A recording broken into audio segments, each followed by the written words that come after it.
আজকে তোমাদের রাশিবিজ্ঞানের কতগুলো ইম্পর্টেন্ট অঙ্ক নিয়ে চলে এসেছি। দেখা যাক আজকের অঙ্কগুলো এক ঝলকে। এগুলো এমসিকিউ হিসাবে মাধ্যমিকে আসে 2 নম্বর অথবা 1 নম্বর, সেই টাইপের অঙ্কগুলো করে দেবো।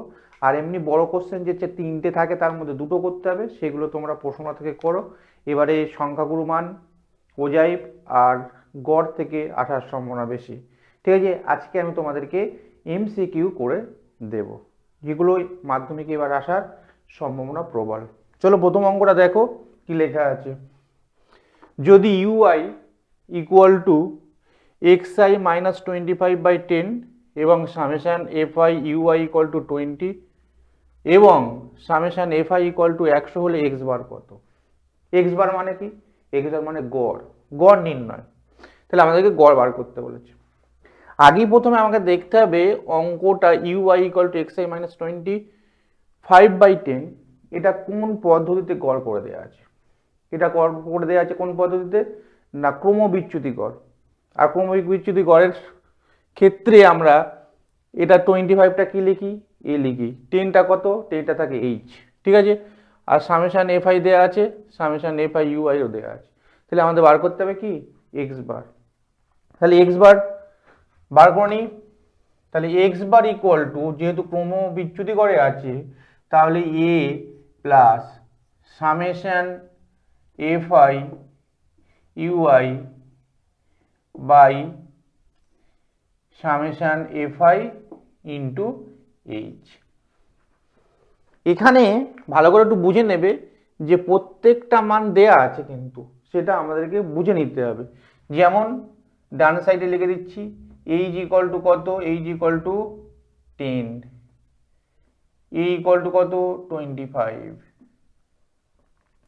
আর f i equal to summation f i equal to দেওয়া আছে 100, summation f i u i equal to কত দেওয়া আছে? 25।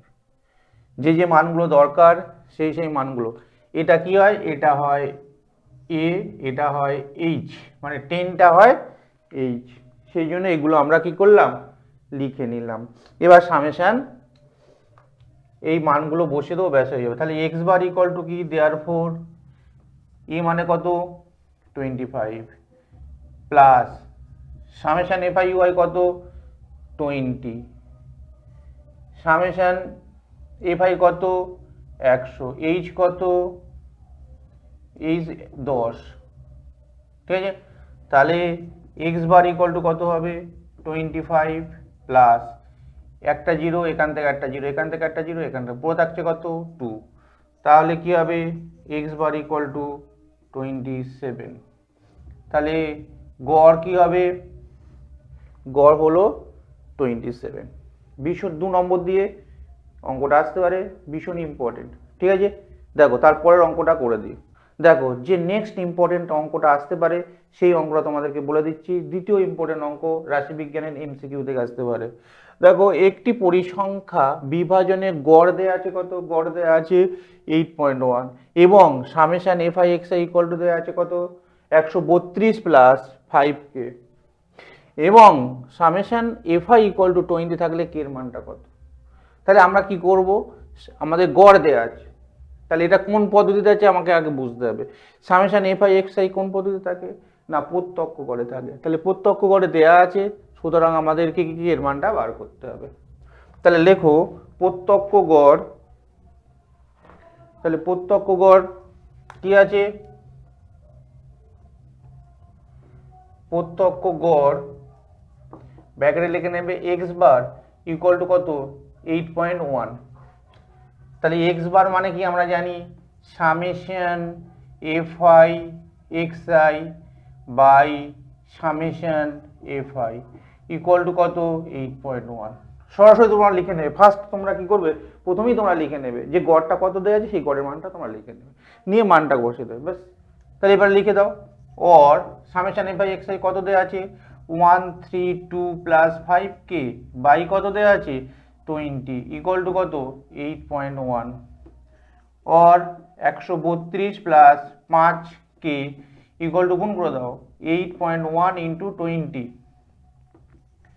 और 5k প্লাস 132 ইকুয়াল টু গুণ করো, 2 একে 2, 8 দুগুণে 16, দশমিক বসিয়ে দাও আর একটা শূন্য বসিয়ে দাও, ঠিক আছে, দশমিকটা কেটে যাবে। और কি হবে 5k ইকুয়াল টু 162 মাইনাস 132, বা 5k ইকুয়াল টু বিয়োগ করে দাও 0.3, और k ইকুয়াল টু কত হবে 30/5, 5 6 30, 6, তাহলে অতএব k ইকুয়াল টু কত হবে 6। এটাই তোমাদের উত্তর, ঠিক আছে। তাহলে এই ধরনের অঙ্ক এবার মাধ্যমিক আসার চান্স প্রবল, সেই জন্য এটাকে করে দিলাম, তোমরা দেখবে ভালোভাবে করে নেবে, ঠিক আছে। চলো আর একটা ধরনের অঙ্ক তোমাদেরকে করে দিই। দেখো আরও একটা ইম্পর্টেন্ট অঙ্ক, এবারের জন্য ভীষণ ইম্পর্টেন্ট অঙ্কটা থাকতে পারে। দেখো x1 plus x2 x3 dot dot xn এর গড় কত x বার যদি হয় a into x1 a into x2 dot dot a into xn এর গড় কত, এটা আমাদেরকে নির্ণয় করতে হবে, ঠিক আছে। আচ্ছা দেখো ছোট্ট একটা উদাহরণ দিয়ে তোমাদেরকে আমি একটু আগে বুঝে নিই। ধরো 1 2 3 4 এর গড় কত, তাহলে এর গড় যদি বার করতে হয় 4টে যোগ করে দেবো, 4টে যোগ করলে কত হবে 3 আর 3 এ 6 আর 4 এ 10, 10কে আমরা কত দিয়ে ভাগ করব, 10কে আমরা 4 দিয়ে ভাগ করব, তাহলে 4 দুগুণে এটা ভাগ করলে কত হবে, এটা ভাগ করলে 2.5 হবে।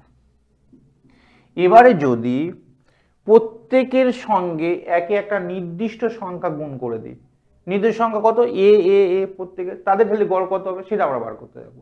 দেখো তাহলে আমরা নেই প্রত্যেকটার সঙ্গে আমি 2 গুণ করে দেবো, তাহলে 2 4 6 কত 8, তাহলে এইটার গড় কত হবে, তাহলে এর গড় কত হলো দেখো, এর গড় কত হবে 4টে যোগ করে দিই, তাহলে 6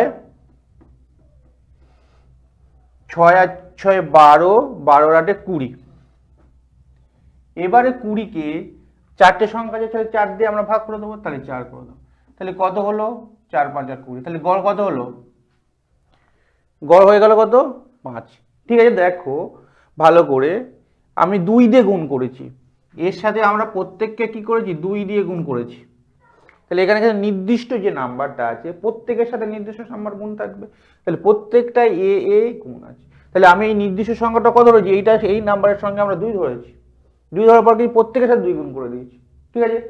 2 যদি গুণ করে দিই তাহলে গড় কত হচ্ছে 5।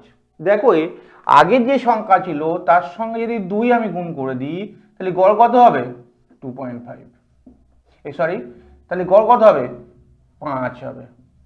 দেখো যদি আমরা কোনো সংখ্যার গড় যদি আমরা নির্ণয় করে ফেলতে পারি, সেই সংখ্যার সাথে কোনো একটা নির্দিষ্ট নাম্বার, কোনো একটা কনস্ট্যান্ট ধ্রুবক সংখ্যা যদি গুণ থাকে, সেই গুণটা আগের গড়ের সঙ্গে গুণ হয়ে যাবে, সেই নাম্বারটা সেই নির্দিষ্ট সংখ্যা গড়ের সঙ্গে গুণ হয়ে যাবে।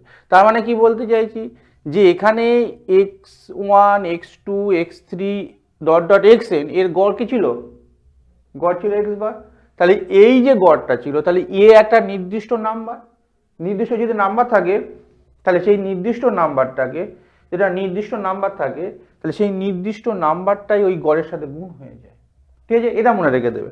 তাহলে কি হবে এর উত্তরটা হবে এ এক্স বার, সেই নির্দিষ্ট সংখ্যাটা গুণ হয়ে গেল। ভালো করে দেখো এখানে প্রত্যেকটা সংখ্যা 1 2 3 4 এদের গড় আমরা বার করেছি, গড় কত বার ছিল, গড় বার হয়েছিল 2.5।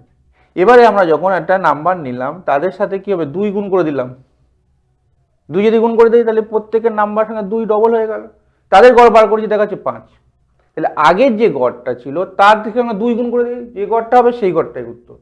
তার মানে কোনো একটা সংখ্যা যদি থাকে, কোনো একটা নাম্বারগুলো থাকে, সেই নাম্বারগুলোর গড় যা হবে কোনো নির্দিষ্ট নাম্বার দিয়ে গুণ করলে যে গড় বার হবে সেই নির্দিষ্ট নাম্বার গুণফলের সঙ্গে সমান। চোখ বন্ধ করে, যেহেতু এ এ এ এ প্রত্যেকের সাথে গুণ আছে, তাহলে তোমরা কি করবে প্রত্যেকের সাথে যে গড়টা বার হবে সেই গড়ের সাথে ওই কনস্ট্যান্ট রাশিটা গুণ করে দেবে, সেটাই উত্তর হয়ে যাবে। আর যদি গুণ না থাকে ভাগ থাকে তাহলে কি হবে, দেখো নেক্সট অঙ্কটা দেখো, দেখো এরকম না থেকে যদি কি না প্রত্যেকটা নাম্বারের সঙ্গে যদি এ ভাগ থাকে তার গড় কত হবে। পরীক্ষা এমন আসতেই পারে, নতুন কোনো আইটেম দিতেই পারে। তাহলে দেখো এটার গড় বলেছে এক্স, এক্স বার, তাহলে এটা এটা ডট ডট এটার গড় কত হবে। আগে ছিল গুণ, তাই গড় ছিল কি a into x bar transfer হয়েছিল। কিন্তু এবারে x one x two x three x n এর গড় বলেছে কত এক্স বার। তাহলে এবার প্রত্যেকটা কনস্ট্যান্ট একটা রাশি নিচে, সেটা কি এ, কনস্ট্যান্ট একটা ভ্যালু নিয়েছি, তাহলে ভাগ করলে তার গড়টা কি হবে দেখা যাক। আগে উদাহরণ দিয়ে একটুখানি বুঝিয়ে দিই। ধরো 2 4 6, আমি এই তিনটে নাম্বারে নিলাম। এই তিনটে নাম্বারের গড় কত দেখো, এই তিনটে নাম্বারের গড় কত হবে দেখো, 6 6 12।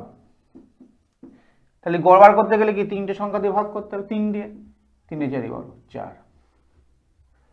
এবারে আমি প্রত্যেককে একটা নির্দিষ্ট ফিক্সড নাম্বার যেটা কি না 2 দিয়ে ভাগ করে দেবো। রেজাল্টটা কত হবে দেখো, 2 দিয়ে ভাগ করলে 1 2 3। এইবারে এই সংখ্যাটার গড় বার করি। এই সংখ্যাটা গড় করে দেখো 1 3 6, 3 দিয়ে ভাগ করবো 2। তাহলে আগের যে গড়টা ছিল কত ছিল 4 ছিল, এখন গড় হচ্ছে কত 2, কারণ প্রত্যেকটা নির্দিষ্ট নাম্বার কত 2, 2 দিয়ে ভাগ করে দিচ্ছি। তাহলে এখানে 2 দিয়ে ভাগ করো, তাহলে যে উত্তরটা হবে সেটা আগেকার এই যে গড়টা হলো সেই গড়ের সঙ্গে সমান। তার মানে যদি কি না এক্স বার দেওয়া থাকে, তার মানে x one x two x three dot dot dot dot dot কত আছে এক্স এন, এর গড় কত এক্স বার। তাহলে পরে যদি ভাগ থাকে একটা নির্দিষ্ট সংখ্যা তাহলে ভাগ হয়ে যাবে, গড় আগেকার গড়ের সঙ্গে ভাগ হয়ে যাবে। তাহলে এর উত্তরটা কত হবে, তাহলে এর উত্তরটা হবে এক্স বার বাই এ। তাহলে এই ভাগফলটা নির্দিষ্ট সংখ্যা দিয়ে যে ভাগফলটা করবো সেই ভাগফলটাই হবে তার কি গড়। তাহলে শুধু যোগ গুণ ফলটা নয়, যদি গুণ আকারে থাকে কোনোটা নির্দিষ্ট তার ক্ষেত্রে শুধু নয়, যদি ভাগও থাকে তার ক্ষেত্রেও কি হবে গড়টা সেম হবে। বোঝা গেল, ভীষণ ইম্পর্টেন্ট, এটা একটু ঘুরিয়ে দিতে পারে, তোমরা বুঝে নিও একটু ভালো করে। ঠিক আছে, নেক্সট পরের অঙ্কটা দেখা যায়।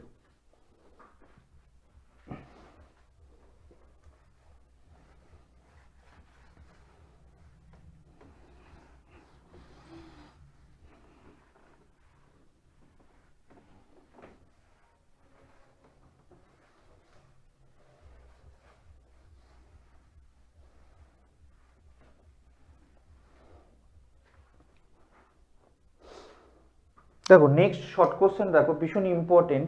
সামেশান দিয়ে তোমাদের একটা এমসিকিউ আছে, সামেশান দিয়ে, সেই সামেশান ব্যাপারটাকে একটুখানি ভালো করে বুঝে নাও, তাহলে পরীক্ষাতে দেখবে যে কোনো অঙ্ক আসলে ইজিলি করতে পারবে।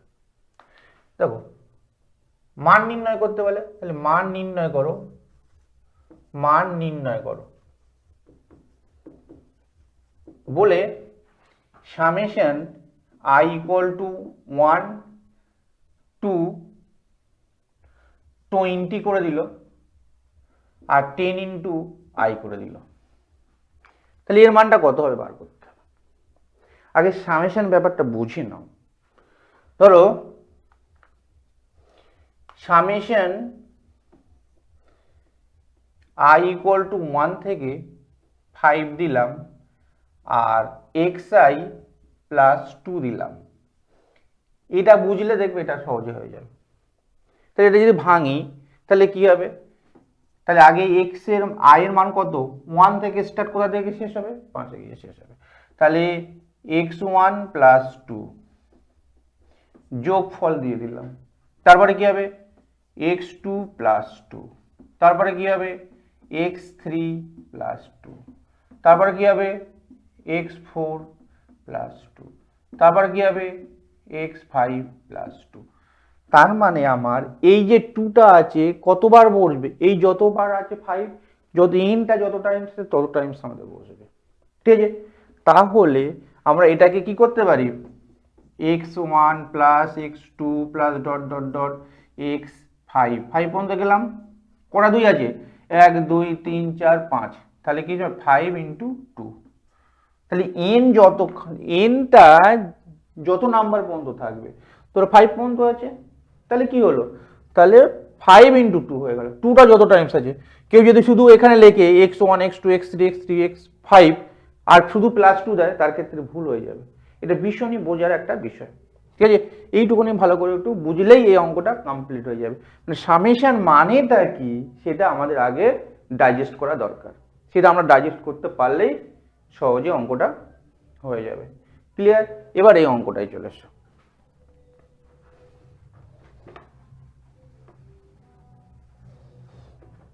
দেখো, তাহলে এখান থেকে আমরা কি করতে পারি, I1 থেকে শুরু, তাহলে 10 ইন্টু 1 প্লাস সামেশন মানে কি প্লাস 10 ইন্টু 2, তারপরে কি হবে প্লাস 10 ইন্টু 3, I এর মান 1, তারপরে 2, তারপরে 3, এইভাবে যাচ্ছে, plus dot dot dot dot করে কত যাবে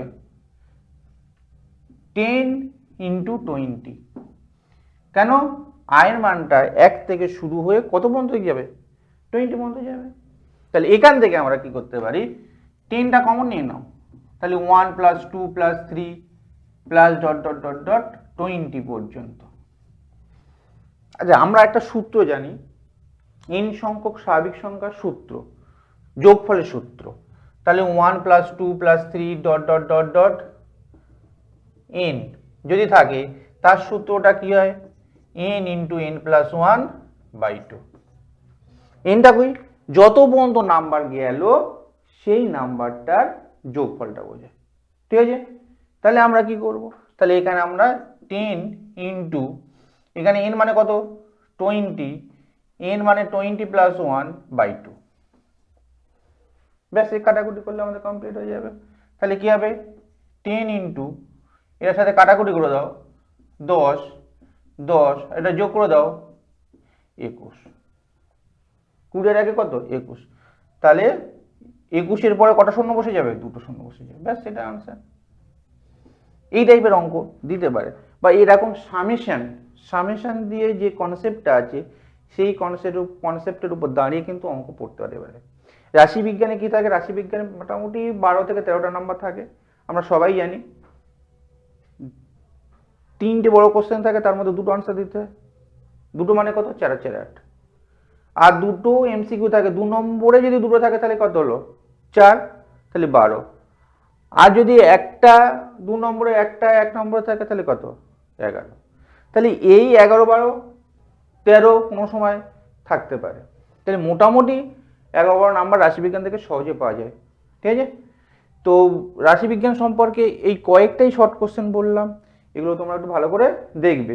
আর কটা তথ্য আমি দিয়ে দেবো, গোপন তথ্য, সেগুলো শেষ পর্যন্ত দেখো, তাহলেই বুঝতে পারবে।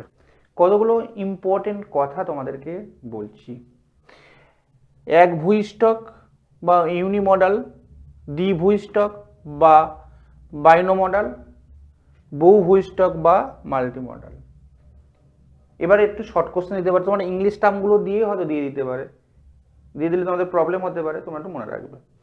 তাহলে এক ভূইষ্ঠক কাকে বলে, তাই এক ভূইষ্ঠক মানে সংখ্যা গুরুমান, একটি মাত্র সংখ্যা গুরুমান। সাপোজ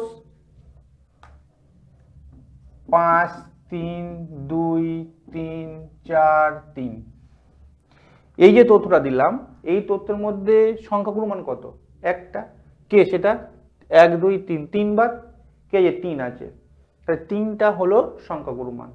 যদি কোনো তথ্যের, যদি ভালো করে বোঝো, কোনো তথ্যের মধ্যে যদি একটি মাত্র সংখ্যাগুরু মান থাকে, একটাই সংখ্যাগুরু মান থাকবে কোনো তথ্য থাকলে, তাহলে তাকে আমরা কি বলবো এক ভূইষ্ঠক বা ইউনিমডাল, কথাটা মনে রাখবে। এবারে দ্বিভূইষ্ঠক বা বাইনোমডাল কাকে বলে, দ্বিভূইষ্ঠক কাকে বলে, কোনো তথ্যের যদি, ধরো এই জায়গাটা একটুখানি চেঞ্জ করে দিই,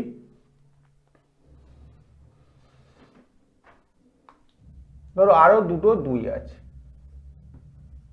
তাহলে এক্ষেত্রে কি হবে, এক্ষেত্রে আমাদের 3 কবার 3 বার, 2 কবার 3 বার, তাহলে এক্ষেত্রে আমাদের সংখ্যাগুরু মান কত হবে, সংখ্যাগুরু মান 3 হবে আর 2 হবে।